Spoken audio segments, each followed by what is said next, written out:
Okay, now I can see you. Okay. Alright, Alhamdulillah. Um, Now you just wait for Dr. Alhamdulillah. Ha, okay? All right, and then audience, can you guys comment or the comment is still off? Yeah. But tadi just now, one person, Izzah boleh comment, right? Izzah boleh comment. Tak sure lah Okay, it why. might be the device. I changed my device now, so let's see. Okay. Can anyone please try to comment something? Boleh komen tak everyone? And Akak, do you think macam ada dengar bunyi fan kuat sangat ke? Is it No, okay? because here also my fan quite, so I don't know. Yeah, because my laptop, I don't know, it's kuat sangat bunyi fan dia. Okay. Okay, thank you everyone. Oh, tu orang boleh thumbs up. Semua that will be able to, right? Okay, Alhamdulillah. Okay. Nice. So, how's everyone? Assalamualaikum warahmatullahi wabarakatuh. Now, okay, dah nampak dah Dr. Ha dah join. Nervous topik hari ni? Invest in women, accelerate the progress. Assalamualaikum. Waalaikumsalam warahmatullahi wabarakatuh. Apa How are khabar? you? Alhamdulillah. Sihat. Okay, so esok kita dah ada announcement hari Selasa puasa. InsyaAllah. Ireland esok puasa, Isnin. Sama dengan UK. So Syifa pun puasa esok lah ya. Kak Syifahana. So nanti we all Okay, kalau pergi Dr. Har cadangnya nak pergi ke UK kan sebab Kak Syifa Hana nak bersalin kalau ikut due dia tu 11th of April, second Syawal lah, tapi mungkin 1 week before ke macam tu. Jadi pergi insyaAllah 27 hari bulan 3 ni, 16 Ramadan kat kami, tapi you all sana dah 17, so nanti we all memang kena ganti satu hari lah puasa. Ya, sama lah Syifa pun. So, tak sempat lah nak jumpa Dr. Ha. Syifa going back to Malaysia on the 23rd of March. Okay, Alhamdulillah. Oh, 23rd of March dah balik dah. So, maknanya macam sampai 23rd March sampai Malaysia insyaAllah 25. Okay. Dr. Har, 2 hari lepas tu Dr. Har dah pula terbang. Balik ke Ireland bila? InsyaAllah 5th of May. Alright. Memang kira kalau macam tu Syifa kerja from home lah ya? Macam tu. Kerja dari rumah, kerja dari Malaysia sebab cuti diorang bagi 8 hari je. So, Alhamdulillah after like discuss with the HR and everything, diorang bagi kan working abroad sebab ada personal matter untuk diuruskan. So, ya kan ni personal matter tu kan tiba-tiba dapat je. Tak apalah, I'll wait for whatever perkembangan. Okay, saya nak. Okay. Alright kan. Okay, so Dr. Ha balik insyaAllah 29 Mei. So 2 bulan jugalah di sana. Sebab Ustaz pun dah bersara. So kita ambil peluang ni lah untuk jaga Kak Syifa betul-betul sampai habis pantang. Macam tu lah. Okay, alright. So, kita bincang our International Women's Day. Yes. I was like shifting my brain now sebab I think it's been like almost 3 weeks in a row. We have a very close workshop dengan Dr. Ha, me and my friends, with the new friends kan.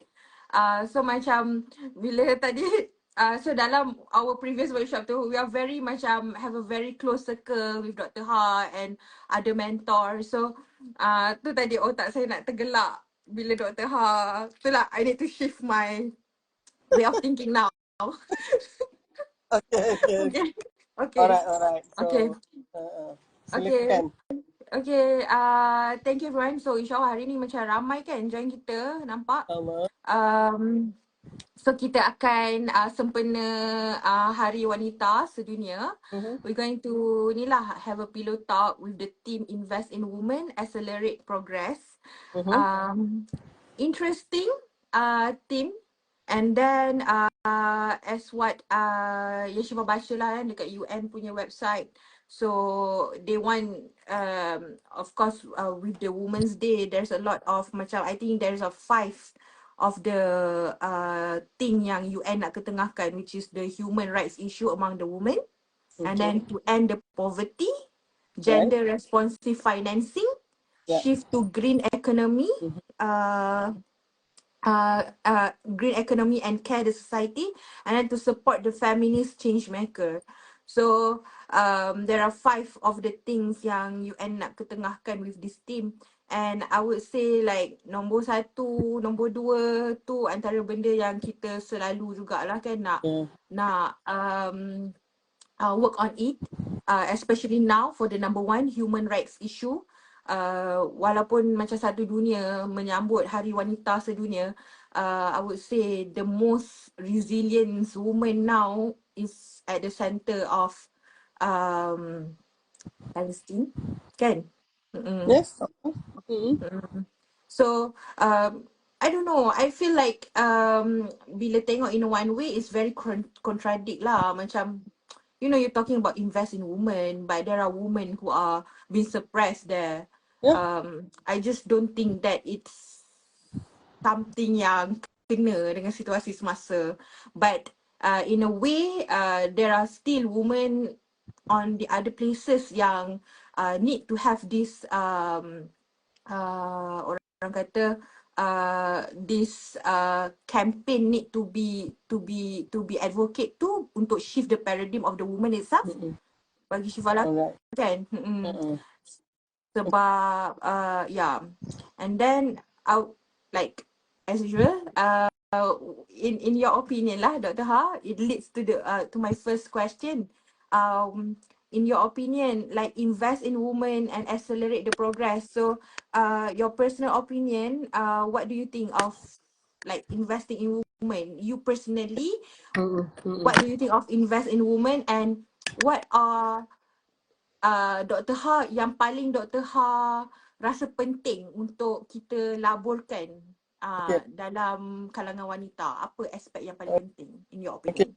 Alright, thanks Shifa. I think our discussion pillow talk kita ni dah bukan pillow je dah ni, dah macam you know like an international kind of ni. But I really enjoy talking to you. And actually you are representing you know that new generation of women, okay, yang memang you have been raised of course you know with this perception that women should be educated, should be allowed you know space to grow macam tu. Dr. Han mungkin when I was born in 1966 it was still women's punya struggle, you know, and of course I was very fortunate that my father really invest in me, you know, and invest tu maknanya invest betul lah. Tak ada pun sekat-sekat nak pergi mana-mana. And then of course I'm fortunate as well, alhamdulillah, sebab Dr. Ha termasuk dalam dasar ekonomi baru dan you know for scholarships and everything, you know, and of course that is actually when the country decided to invest on their on the boys and girls of Malaysia, kan? Jadi masa tu that actually on a personal journey, benda tu alhamdulillah Dr. Ha very fortunate that a lot of people see my potential and banyak pihak yang tu, and of course when I went into my higher education, jadi doktor pula, jadi pakar, the university see that you know really investing in me would have you know that the benefits will not just for me but untuk orang lain juga kan. Jadi so that is on my part, and I guess the same goes with you juga. We are where we are because there are so many people who believe in. Macam mana juga investment kan, biasa tu dia kena tahulah juga dia nak boleh untung ke tidak. Kalau tak dia takkan invest, okay? And so now Dr. Ha rasa the fact, okay, firstly mungkin ada yang tanya macam ada International Women's Day punya team yang lain pula, macam Inspire Inclusion. Macam tu kan. So you have to understand dalam International Women's Day ni sebenarnya ramai orang boleh just coin any teams yang diorang, especially to emphasize what they are fighting for, and that's why every year it will be slightly different. Yang invest in women accelerate progress, and this is actually by the UN Women. Dulu dia panggil Commission on Status of Women, but now they call themselves as UN Women. So this is a whole department. Tapi tak adalah UN Men pula, kan? So in a way, that is also macam kalau nak gender equality, there should be a UN Men juga, because I think men has their own peculiar problem to be solved as well. And sama lah juga dia punya problem ni bila tak solve, kita pun kena implicated.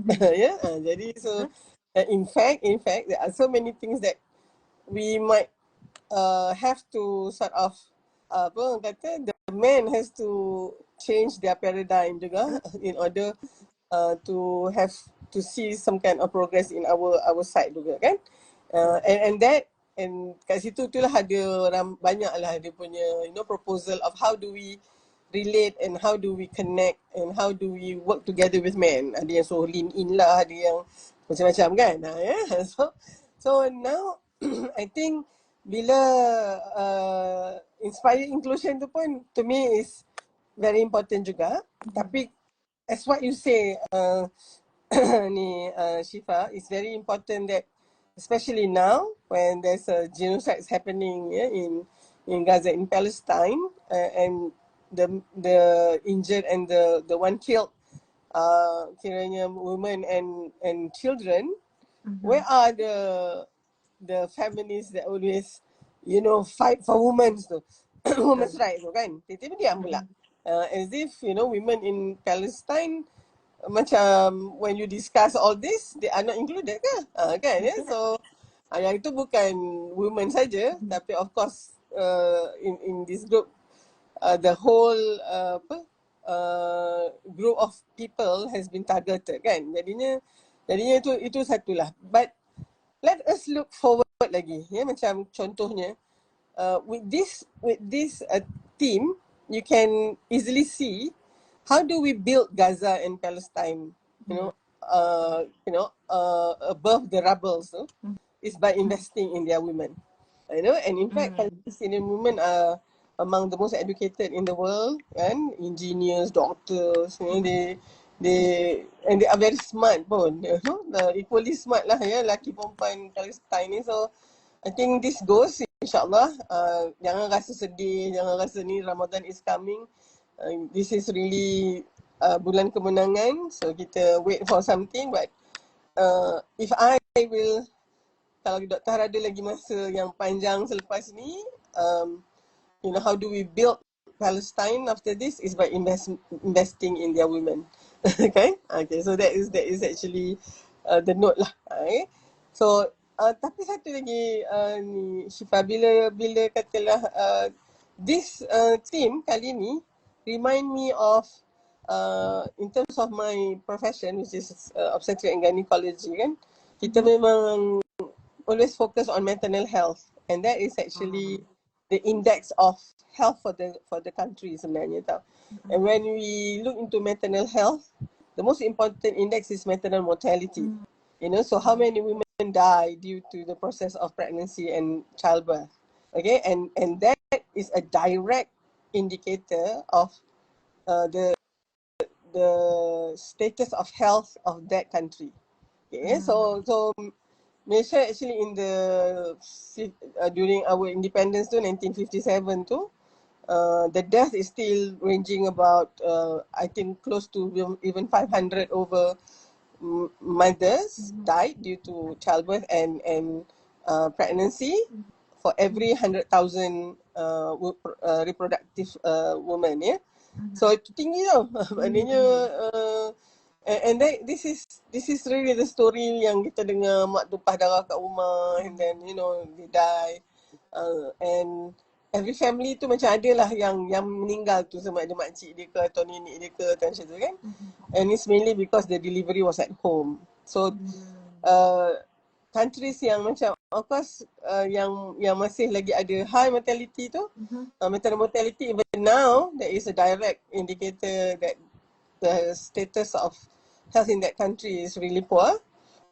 In fact, why is it like that? Because there was no investment and priority to look into the health of women, the mothers ni. Yeah. So tu tadi yang masa Syifa sebut tadi, apa yang being outlined by UN Women, one of it was gender, kiranya macam a part of gender mainstreaming is a gender responsive budget. Yeah. So Dr. Har dalam Wanita Berdaya Selangor, this is actually the one that look into empowerment of women in negeri Selangor, and now under YB Anfal Sa'ari. So dia memang, maksudnya apa tu? This is directly with this investment in women in terms of budgeting, duit lah. Kan dia? Tak boleh lah cakap je, no money no talk lah kan. Jadi oleh sebab and for us, Malaysia lah particularly, when the government decided that we should actually improve our, health care service, especially in maternal health. Maknanya tiap-tiap klinik tu tak ada orang wanita pun yang lebih jauh daripada 40 kilometer daripada the next hospital contohnya. So now we only have, less than 30 maternal deaths per every 100,000 live birth. So tu maknanya tunjukkan yang daripada beratus-ratus tu, it has gone down. And the main reason is because of that investment that we give, that reflects the priority of women lah. Okay. Dan Untuk ni, my professor always indicate this story, Selalu kita kalau dengan cerita tu baru kita ni kan. So dia bandingkan India dengan Sri Lanka. Okay, this is actually kiranya kalau tengokkan mungkin culture, dari sudut ethnicity, dari sudut so many things lah, geopolitical punya orang kata situation semua sama. Tapi the literacy in India ranging about 66-70 macam tu. Even some kata that is quite high juga sebenarnya. Tapi let's put it like that 60, 65 itulah contohnya. And those in Sri Lanka, the literacy rate for women was close to 90, 91, 92%.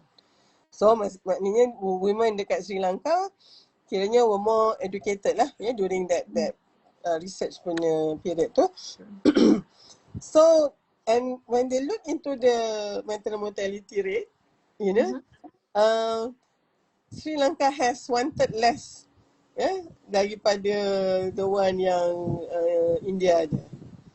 So there is really a marked contrast between that maternal mortality, and apparently katalah macam health system mungkin Sri Lanka slightly better sikit because it's a smaller country, tapi rupanya the one that really the main scorer, when it comes to reducing maternal mortality is by teaching the woman, investing in the woman's education.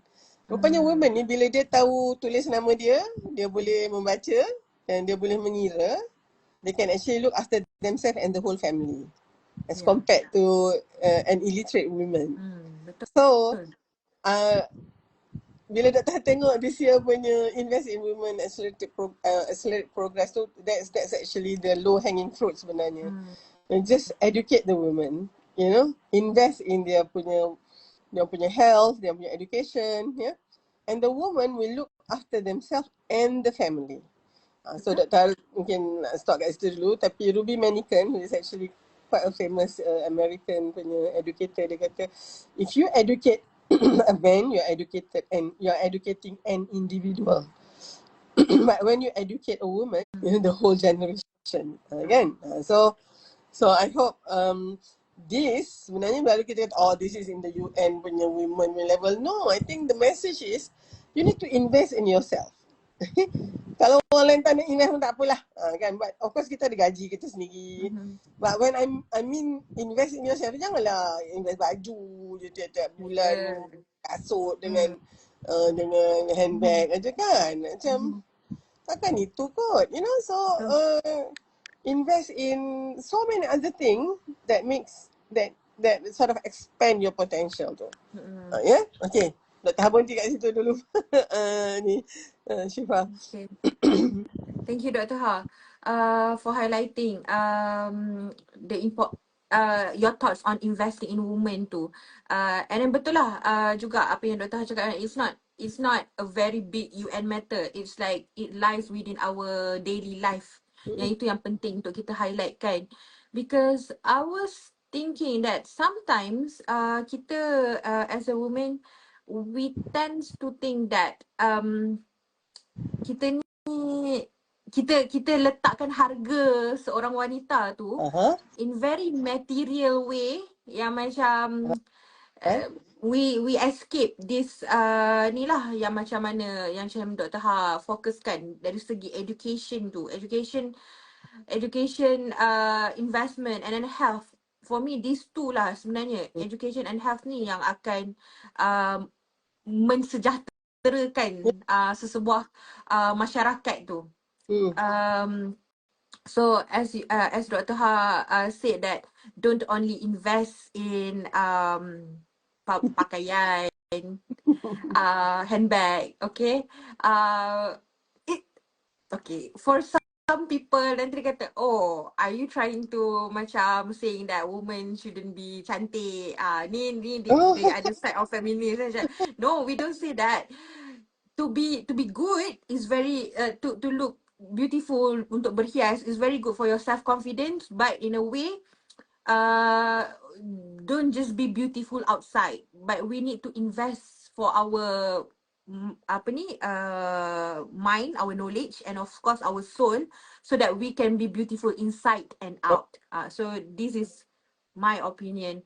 So only with this investment you can shift your paradigm, so that you know what is your roles in your society, supaya kita ni tak hanya ikut tunjuk ni bukanlah ikut tunjuk lelaki, tapi juga ikut tunjuk perempuan yang mungkin kurang pendedahan tentang ataupun ilmu tentang tentang betapa hebatnya kuasa seorang wanita tu kalau dia diberi education dan juga diinvest dengan kelengkapan yang cukup. So in a way I would like to twist a bit this conversation towards sesuatu yang macam famous lah dalam karangan kita punya masyarakat, which is adat. In your opinion kan Dr. Ha, adakah adat kita kan sebagai wanita yang berada di Nusantara, you know, masyarakat Melayu, adat ni menyekat kita dalam invest in women, and then adakah adat ni menyekat progress kita, especially for the daughters out there, you know. For me, I am very thankful lah, alhamdulillah, walaupun ibu saya jenis yang nak pergi mana kena beritahu. Dapat lesen bagi tahu, nak ada lesen keluar tu kena bagi tahu lah. Up till now like sometimes when she say that, oh, I can send you over there, she will send me, and then I don't feel like benda tu sesuatu yang benda yang mengongkong. Tapi in a way on some family bila kita nak contoh nak pergi program ataupun nak pergi, you know, workshop or anything, benda ni disekat. Dan kalau kita nak melawan tak boleh macam tu. What do you think? Adakah adat ni menyekat? And then what's your opinion lah? Maybe you can give like tips for the ladies out there, how to be more diplomatic with their family, with their parents. Okay, Dr. Ha bila Syifa cakap tu, Dr. ingat nak kena touch from two aspect. Okay. Dia sebenarnya bukan hanya kita di timur ni saja, ya. Maknanya di mana saja tempat di dunia ni, kerangka fikir kita tu, kita punya mindset kita tu, ya, sebenarnya yang akan determine tindakan kita lah. Okay, so now I'm not saying that kita orang Melayu ni, adat kita semua sangat fixed mindset begitu, tidak. Tapi dia boleh saja mungkin lebih cenderung kepada kita getting into our static and fixed mindset tu. Sebabnya orang Melayu ni kalau dengan anak perempuan contohnya, let's talk about that, because yelah hari wanita kan, wanita ni sebenarnya sangat disayangi lah oleh ibu dan ayah dia. The fact that mak Syifa duk tanya kan gimana apa semua tu, sebab cemburu dia tu lebih sikit kan, sebab rasa macam as compared tu dengan anak lelaki, anak perempuan ni memang kena jaga lagi kan ya, dia somehow or rather bila anak perempuan ni macam lebih vulnerable lagi. So kita kena the investment in raising up girls is actually most probably lebih kepada tu as compared to your emotional investment tu agaknya kan. We are not talking about it, tapi that is actually nya. Dan memang pun mungkin ramai parents di this part of the world ya, yang merasakan susahnya lah nak jaga anak dara ni kan ya, especially bila anak tu dah mula besar dan seterusnya. Tapi dan mungkin disebabkan oleh tu banyaklah sekatan-sekatan yang bertujuan untuk menjaga kebajikan kita, tapi of course as time goes, that might be the one yang akan restrict kita punya potensi pula. Contohnya mungkin dulu anak-anak perempuan tak dihantar ke sekolah kan ya, ataupun pergi sekolah cukup lah dah belajar sampai darjah berapa aja contohnya kan. So, and then we actually went through the whole revolution to actually now anak kita memang kena hantar pergi sekolah tinggi-tinggi macam tu kan. So that was such a long cry from what a far cry from daripada yang zaman nenek kita dululah. Okay, tapi of course masih lagi the fact that ibu ayah kita masih lagi rasa perlu sangat menjaga kita tu, pada pandangan Dr. Har, itu satu yang sangat baik untuk keep the balance, sebab kita tak maulah juga jadi terlalu bebas lepas pula, so you can actually just do whatever you like, tak ada orang peduli, you know not kan. Jadi macam kita tak naklah juga ke situ. Jadi oleh sebab tu Dr. selalu ingatkan myself and Syifa juga, sebenarnya Islam tu yang paling balance, yang akan paling harmoni dia punya pendekatan. Oleh sebab tu kita boleh saja berikan peluang ni kepada wanita, tapi wanita tak bolehlah hilang punca. Maksud dia macam they are very crucial function that we as women has to play. Alright, so contohnya kita terasa something yang sangat malang apabila wanita ni dah mula liberated lah apa semua, suddenly dia rasa macam the fact that we have to be pregnant and then we have to deliver our kids and then we have to actually breastfeed them. This is actually the reason why women is so many steps behind gitu. Dr. Hasil yang tu lebih bearing pula lah kan ya. Jadi dalam konteks ini itu pada pandangan Dr. Hasil challenge-nya untuk semua investor yang akan invest in a woman's punya progress dalam kita memberdayakan ya, bukan memberdayakan ya, untuk empower women. Kita tak nak juga kehilangan wanita tu. Maksud dia, Dr. pernah baca buku Dr. Azizan Baharudin tulis Prof. Datuk dia masa tu di UM, dia tulis satu artikel, dia kata janganlah sampai kita harus memperkasakan wanita hingga mencapai potensi dia yang tertinggi, namun janganlah sampai keluarga itu hilang wanitanya. So maksud dia, apa maksud dia tu? Maksud dia macam wanita dia memang mainkan peranan sebagai tunggak tu. So tak naklah pula tiba-tiba kita nak liberate ourselves and empower ourselves, so kita tinggalkan benda tu. So that would be like macam kita nak bangunkan satu tapi kita robohkan satu lagi. So that is a very counterproductive ni. However, this investment in women will make them definitely a better member of the society. Bukan saja mungkin an excellent mother who is educated with a PhD contohnya kan, and also a very self-driven wife ataupun while dia ada fungsi tu. Tapi taklah juga masih lagi dengan paradigm lama, wanita ni belajar macam mana pun akhirnya sampai ke dapur juga. Jadi bukan tu kan. So tapi of course mungkin kita kena melihatnya dalam perspektif yang begini. Setiap wanita tu dia ada potensi dia. Ya, kita tak boleh ada satu stereotip bahawa kalau dia tak beranak, dia tak mengandung, dia tak masak, dia tak pandai serba-serbi hal ehwal rumah ni, maka dia bukan wanita. Rugilah tu. Mungkin ada wanita yang dia mungkin tidak ada bakat dalam konteks yang itu. Tapi dia sebenarnya sangat berbakat dan boleh menyumbang dalam konteks yang lain. Okay, so dia sebenarnya, kalau Syifa perasan kan, macam mana kita nak make sure that kita tidak kerugian, maknanya yang dikendong tak cicir, yang kita kejar tu dapat. Dalam peribahasa Melayu ni yang paling tak suka macam halusnya, yang dikejar tak dapat, yang dikendong berciciran.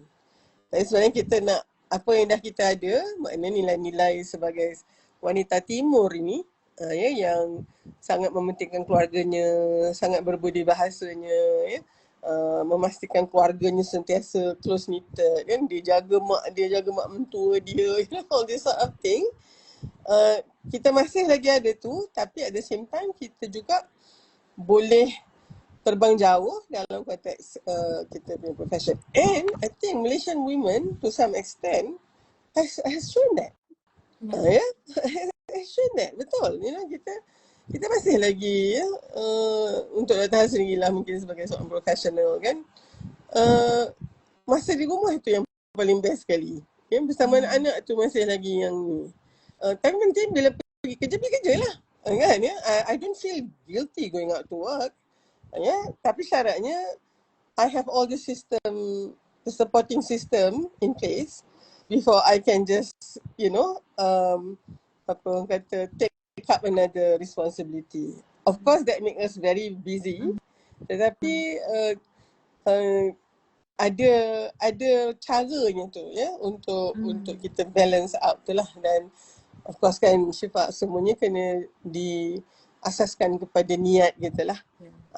So on this aspect juga, sebenarnya Dr. daripada Syifa, Dr. risau juga, ada yang mungkin kerangka fikir tadi tu, kerangka fikir yang tak boleh nak bersyambah ni. So walaupun kita dah lihat potensi kita ke, tapi dia mungkin masih stuck lagi dengan keupayaan, tak apalah, saya cukup je lah macam ni kerja bawah-bawah saja, dan yang dibincangkan tu benda yang remeh-remeh gitu kan. Jadinya it's such a waste of potential lah. Jadi tapi Syifa, kita rasa seronok bincang-bincang macam ni, tapi sebenarnya lagi ramai orang wanita Malaysia ni yang find this discussion yang kita seronok sangat ni something too far to be reached by them. Jadi tanggungjawab kita ni adalah untuk mungkin membawa mereka melihat bahawa this is about them. This is not heavy, kan? This is so, tapi challenge adalah pada Syifa dan Dr. Har untuk make them feel included into the discussion.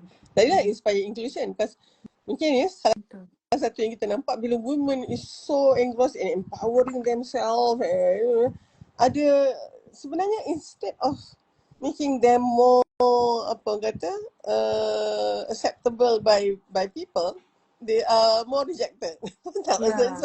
Dia tak fitrah.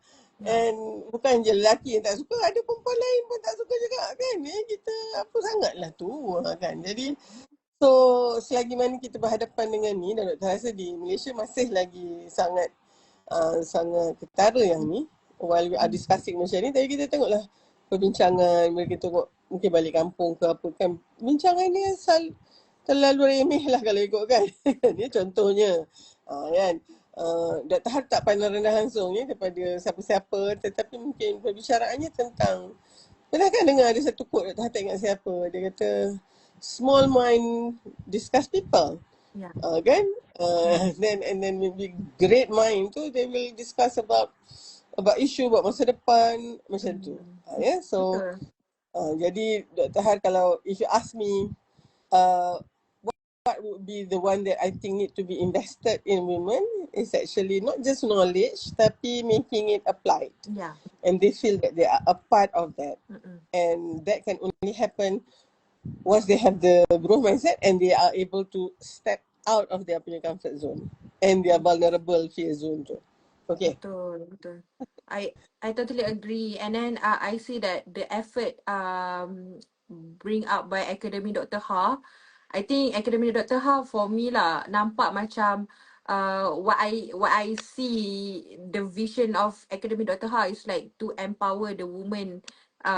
One of it is to empower the woman dan membawa wanita-wanita ni terkedepan macam yang Dr. Ha, and then feel included, and then because nampak juga one of the initiative is one of the program is Tiang Suri yang Dr. Ha ketengahkan, and then previous month we have the apa ni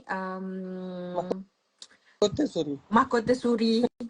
So these two I think dia ada dalam dekat Malaysia, tapi itulah macam sambutan tu ataupun macam mana kita nak kata untuk menunjuk macam mana kita nak buatkan wanita-wanita rasa benda ni penting sebenarnya untuk tahu kan. So I think it's very important for those who have joined or who have the thoughts that this is very important walaupun mereka tak join secara personal, to spread about why is it important and for the woman itself. Dan bila kita nak kata macam to make others feel included ni, bagi Syifa kan macam Syifa dengan Dr. Ha cakap, ataupun bila kita bercakap dengan kawan-kawan yang mungkin same social circle, social circle nak kata kan, kadang-kadang I would say kita kena cari ataupun kita kena meletakkan diri kita dalam kalangan orang lain. Contohlah macam we need to also learn how to talk big thing in more layman words. Faham tak Dr. Kan macam that is how nak fikir ayat yang lebih sesuai untuk ni, because kita tak nak merendahkan orang, tapi kita tahu cara kita nak berkomunikasi dengan orang ada lapisan-lapisan dia kan. I think that's very important lah for especially for women yang educated out there, yang mana kita ada kerangka fikir yang bagus, ada potensi.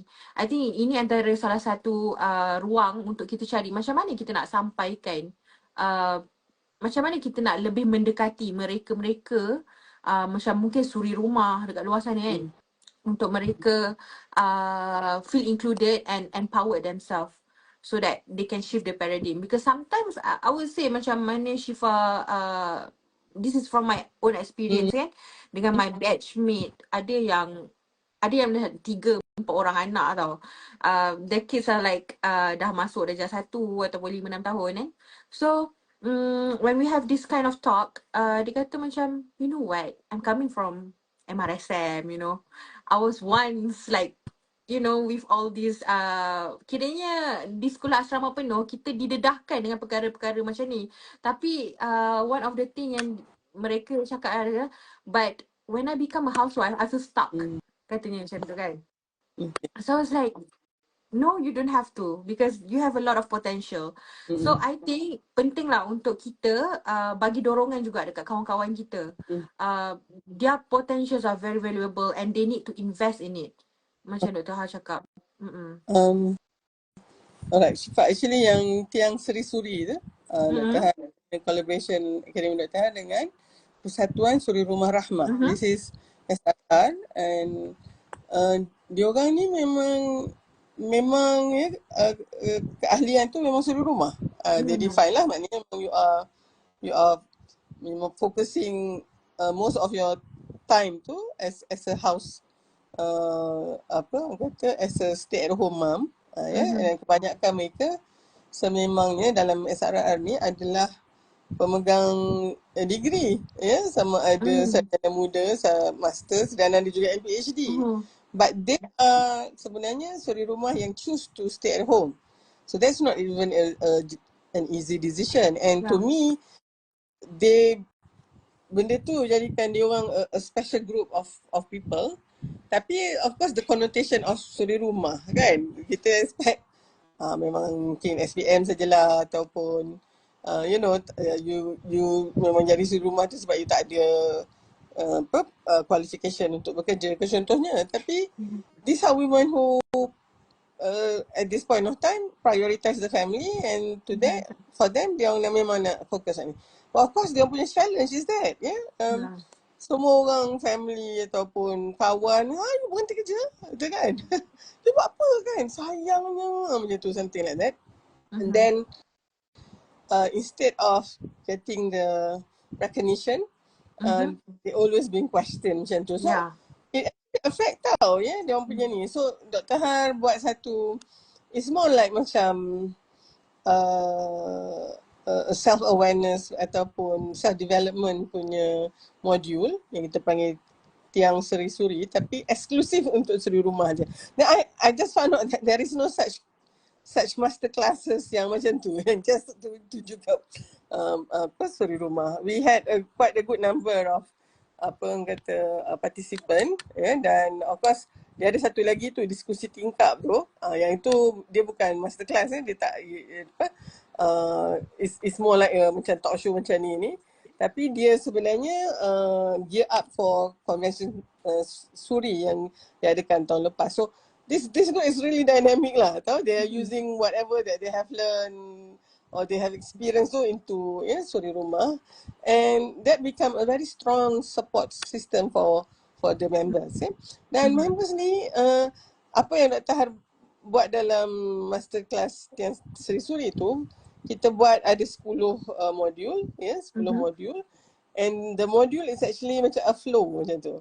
So Dr. Har punya last one is this month, and Rabu ni, so that will be the one that close everything lah. Jadi dia start dengan kesedaran kendiri, so that is the investment lah, and they spend like 2 hours every month to really think about that. And to me kan, Syifa agaknya as an academician kan, so kita selalu rasa siapa yang consume knowledge kita ni, and so that is actually for our kita panggil academic leadership. Dr. Har pernah ada pergi course tu, dia tanya 3 benda in terms of dimension.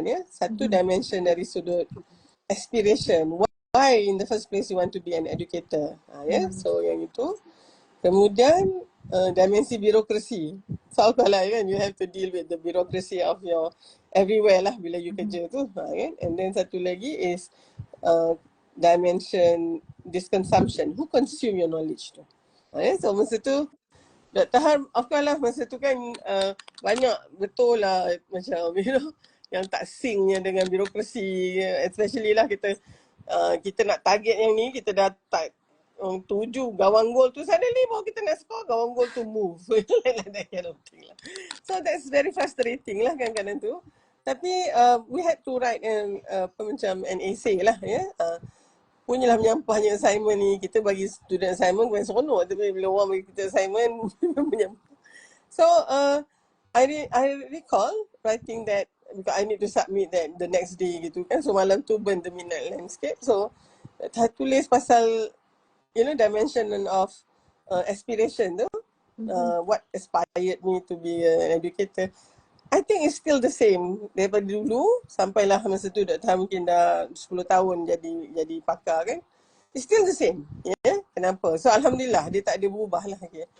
Dan tulis pasal birokrasi, ya Allah macam nak muntah tak nak isi keluar isi perut ni, like ya Allah macam sakitnya hati. Tapi lepas tu write pula on dimension of consumption, and this is when I realised that the one who consume my knowledge is not just my medical student. By then Dr. Har dah buat lah banyak talk, writing articles, writing small books on kesihatan semua ni, and I started to be known by orang biasa, bukan just our fraternity of doctors saja. And that I feel that is so rewarding.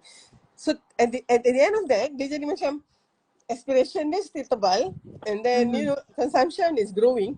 So the bureaucracy become pin in between the two. sampaikan dia rasa macam tak signifikan. And I think that was the main turning point where I stick to academic, because bila ada birokrasi punya ni, I remember actually my aspiration and my consumption is actually expanding, because by then pun kita punya niat pun dah mula ni kan. So and then birokrasi becomes smart. And I think that's one of the reason why I stay on for another 20 years in academia. Kan ni sebab tu. So balik pada consumption ni yang Syifa kata tadi kan. Bila, of course in this case, I'm not talking to suri rumah yang memang tak lulus SPM ke apa tu. I'm talking to suri rumah yang memang educated pun kan. Tapi dalam educated dia tu pun disebabkan oleh kita punya society punya, perception and everything, they are actually spiraling down, They are actually macam getting to start to doubt themselves juga kan. Macam tu lah. Tapi by having this investment, to me that is my investment lah for the suri rumah. So they started to, of course, become more aware of their potential, and they accept themselves. So bila dah ada self-acceptance tu lah ada self-appreciation, self-love, self-trust, self-respect, macam-macam yang lain tu. And then of course kita cakap pula pasal zone kehidupan. So these are things yang memang biasa.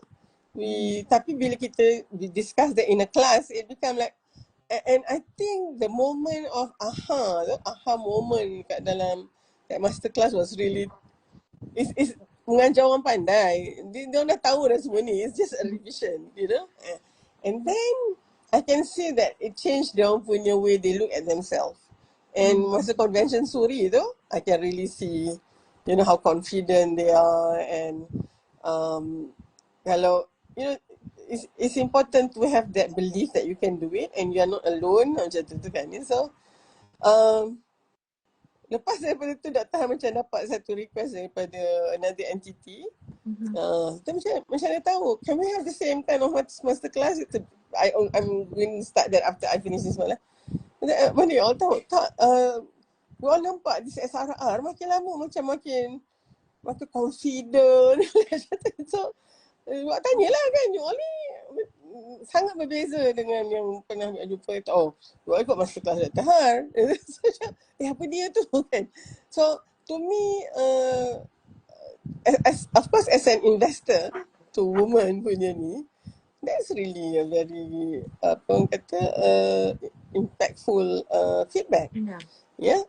And to me, that would conclude women ni dia sebenarnya memang macam mana nak kata, tadi dah kata it's like a low hanging fruit kan. Kita invest in women, yang lain kita boleh ni. Bukan tu saja actually Syifa. Dr. tengah baca satu buku daripada Mikael Ahmed Smith, When Hearing Becomes Listening. And so Dr. skim through je dia punya yang the first book dia, with heart in mind, something like tu, kan. Jadi tapi this time dia katakan bahawa Rasulullah SAW punya message dakwah dia was so successful because he was such a deep and good listener. He listened, okay? And of course communication starts with listening. And in fact dalam Quran tu sami, Allah punya sifat sebagai yang maha mendengar tu. Dalam solat kita pun kan, bila kita bangun daripada rukuk tu, sami Allahu liman hamidah, kan ya. So perkataan sami' tu, dan Rasulullah SAW sebenarnya sangat berjaya dalam dakwah dia kerana dia mendengar. And apparently this is a skill yang women has a better skill in listening tu, because dia relate dengan emotion. So Dr. nampak nak bawa this discussion into, we have to look at ourselves as leaders of this society. Mungkin sebelum ni kita selalu rasa kita ni follower je, ikut je lah kan ya. Tak boleh macam tu lah. Okay. Ada satu kajian daripada this research group ni, dia punya scale dia kecil sikit daripada Gallup punya poll tu tau ya. Tapi this group dia keluarkan satu Athena Doctrine, it's a book where dia try to sample the people representing the whole continent in the world and they were asked to sort of describe 10 pilih daripada trait leadership tu 10 yang sangat diperlukan untuk pemimpin hari ni. Okay, so 10. So from there, they actually managed to get, from, I think the sample was like 65,000 people macam tu. Which is quite a big study for a qualitative study, quantitative. So bila dia tengok, there are 10 trait of leadership which is very much needed in this 21st century now.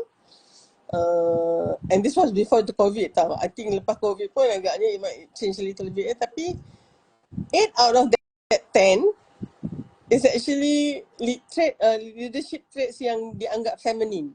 It's a feminine trait of leadership. Okay? And only 2 of that is actually the masculine trait of leadership. So kalau Kak just ingat macam tu, it's like listening to people macam tu lah ya. Make connection and then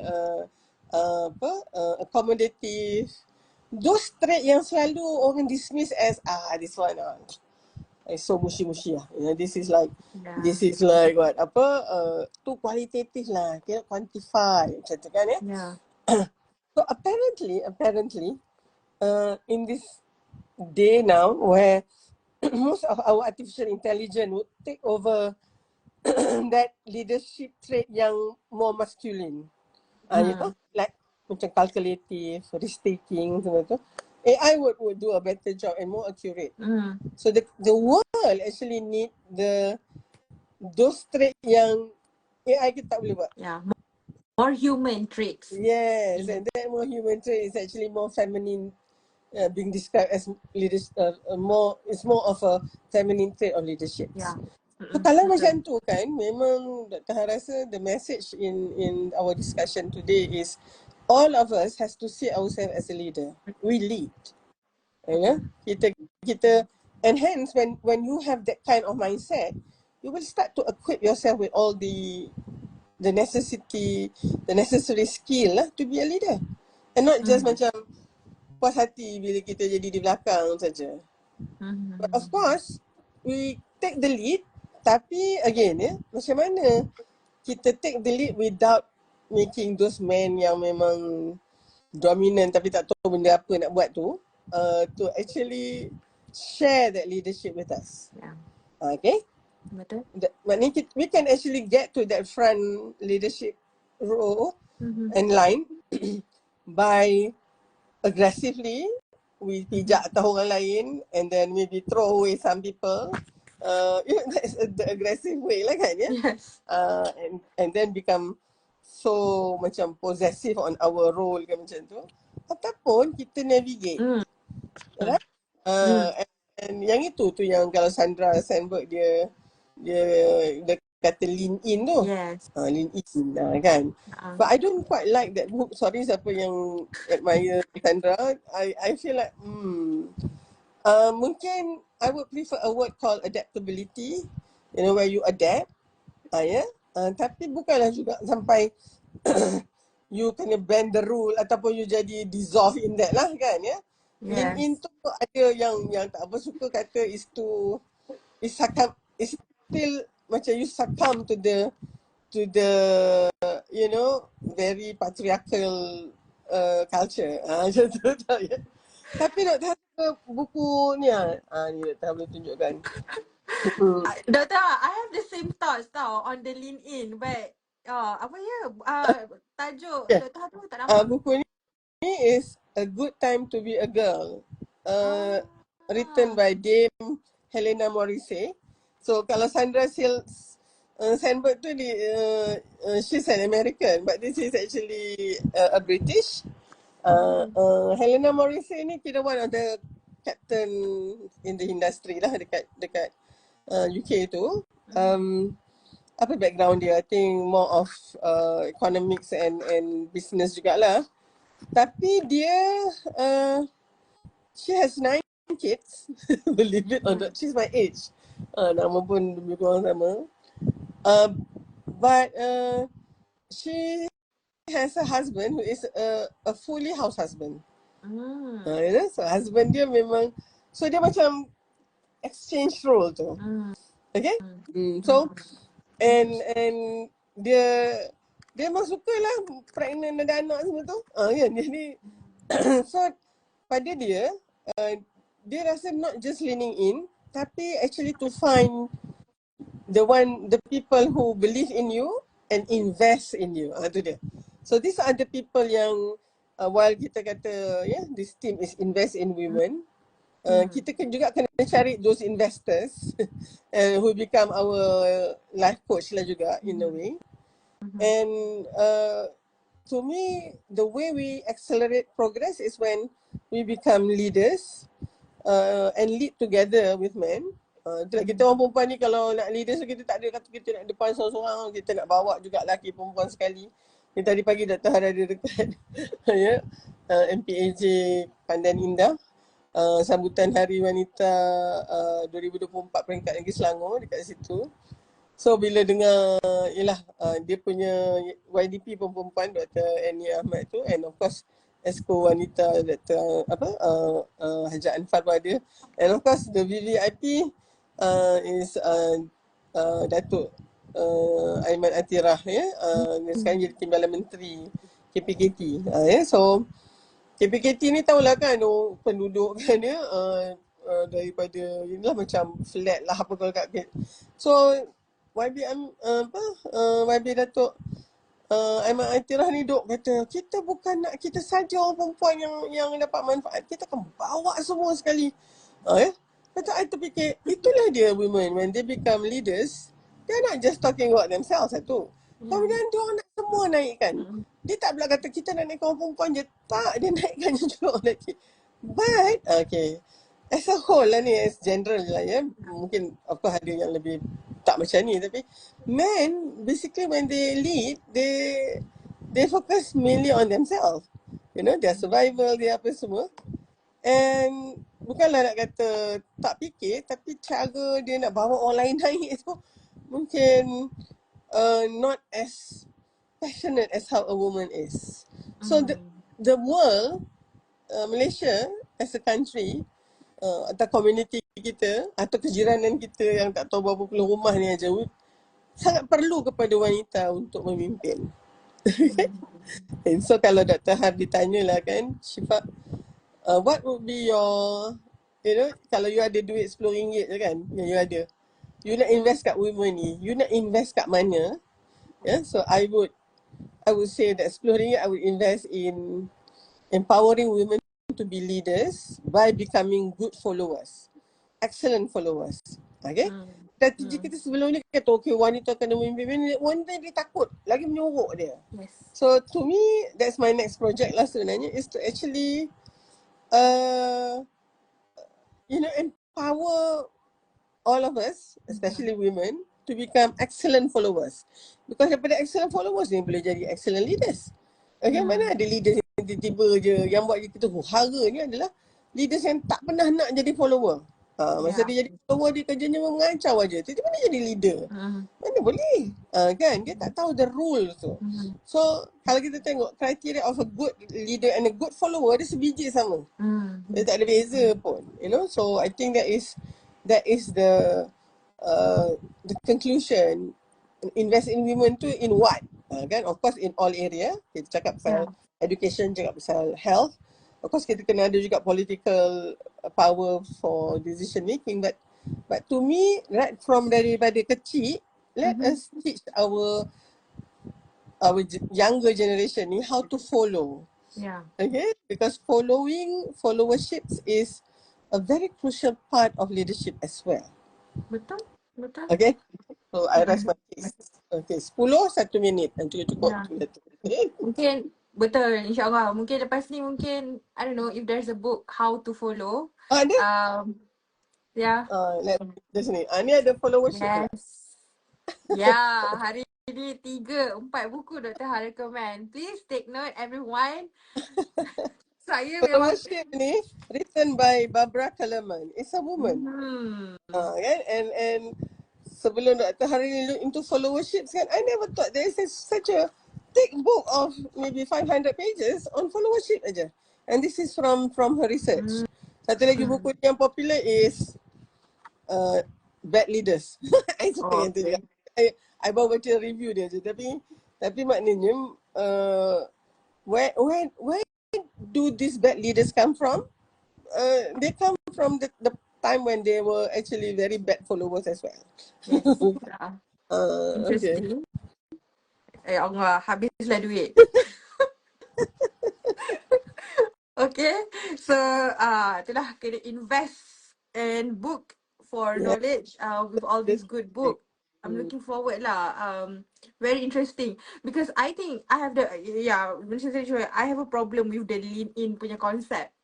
And then when Dr. Has come out with it, it's like, oh, it's not just me. So macam, okay.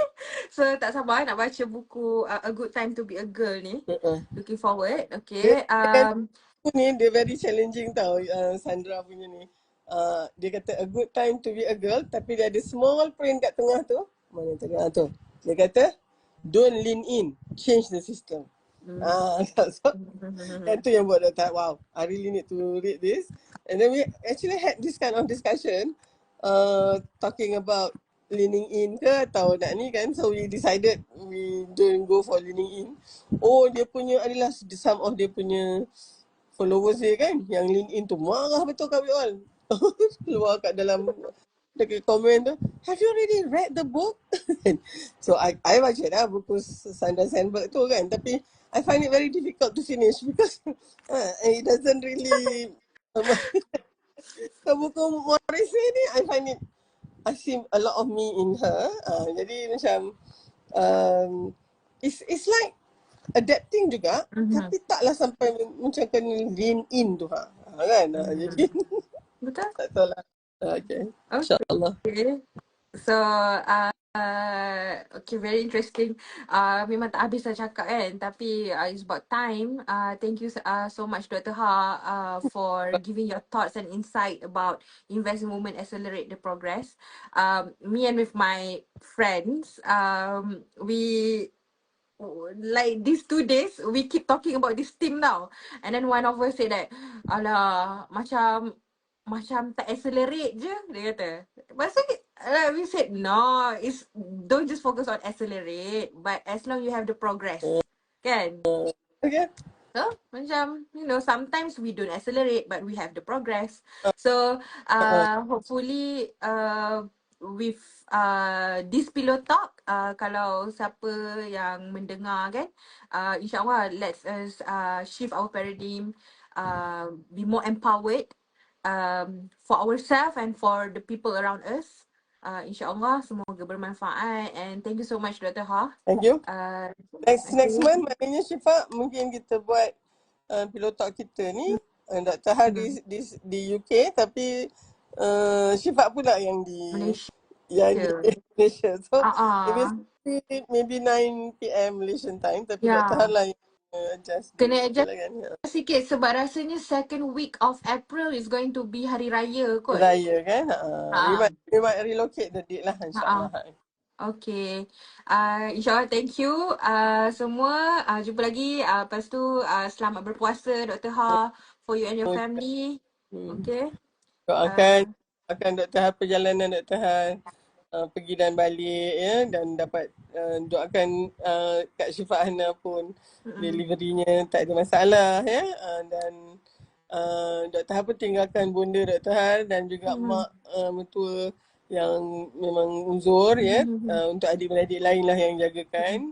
So tu pun sebenarnya not easy for me lah sebenarnya kan, dalam kepala ni macam aduhai kan, tapi insyaAllah I'm sure my mother will be taken care very well. Cuma itulah minta doa daripada sisters semuanya. Okay, insyaAllah. Doakan saya juga Dr. Ha selamat pulang ke Malaysia and everything is going to be okay. Okay, insyaAllah. Alright. Take care. Assalamualaikum. Assalamualaikum warahmatullahi wabarakatuh. Terima kasih.